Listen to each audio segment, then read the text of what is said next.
MobiKwik ఏదైతే one of the popular platform కాస్త ఇప్పుడు అకస్మాత్తుగా వివాదంలో చిక్కుకుంది. దాంట్లో ఏం జరిగిందో తెలియదు కానీ 2 రోజుల్లో 40 కోట్ల రూపాయల సొమ్ములు దారి మళ్ళిపోయినాయట ఖాతాదారులకు సంబంధించినట్టు. యూపీఐ ట్రాన్సాక్షన్స్లో కీలకమైనటువంటి ఈ యాప్ నుంచి దాదాపు 5 లక్షల ట్రాన్సాక్షన్స్లో తేడా జరిగిందట 2 రోజుల్లో. ఏదో అందులో తేడా చేసి 40 కోట్ల రూపాయలు కొట్టేశారన్నటువంటి అంశం పెద్ద సంచలనం సృష్టిస్తోంది. 6గురిని ఇప్పటికీ అరెస్ట్ చేశారు.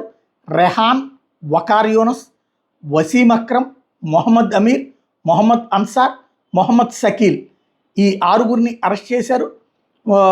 టోటల్గా 40 కోట్ల రూపాయల అవినీతి జరిగింది అన్నటువంటి దాని మీద విచారణ జరుగుతోంది.